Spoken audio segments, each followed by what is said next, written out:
Good morning everybody and welcome to another episode of Stories from the Toy Box. As you can see, I'm all snuggled up like I'm ready for bed. And that's because this story takes place late at night after bedtime. It takes place a long time ago, before sliced bread and squeezy ketchup. And the Israelites had been given their very own country from God.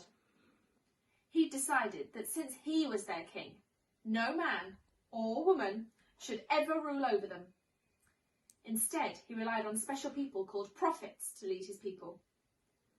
The problem was that none of these prophets had heard God's voice for an awfully long time. However, in the village of Shiloh, there was a man named Eli, and he lived in a house with a young boy called Samuel. One night, Samuel was lying next to the Ark of the Covenant, God's house on earth at the time, and trying to get to sleep, when suddenly a voice called out, "Wake up, Samuel, I need to tell you something." What does Eli want at this time of night?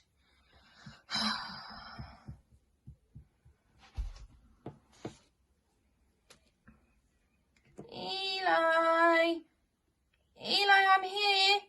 You called me. What is it you wanted? What? Why are you waking me up? I never called you. Go back to sleep. Okay. I must have been dreaming. So Samuel went back to bed. Wake up, Samuel, I need to tell you something.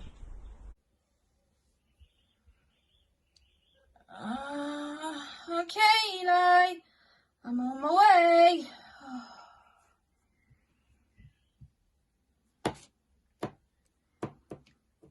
Oh, I'm tired. Again, what can I do for you, Eli? You called for me. What are you on about? I didn't call you. Go back to sleep. A lot to do tomorrow. Yes, Eli. I'm really sorry I keep waking you up. I have no idea whose voice I'm hearing. Wake up, Samuel, I need to tell you something.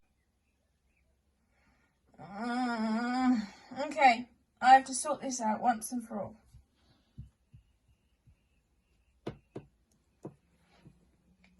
Eli, somebody's calling me. If it's not you, who is it? No, I think I might have the answer, my boy. Go back to bed. This time, when you hear the voice call, respond, "Speak, Lord, I am listening." Wait, are you trying to tell me that it's God trying to speak to me? We'll see, won't we? Just follow my advice, my boy. Okay, Eli. So Samuel went back to bed, and this time... Samuel, oh Samuel, can you hear me now? How about now? And now? How about this? And now? Yes, what did he say? Speak, Lord, I am listening. So God gave Samuel many messages to give to others.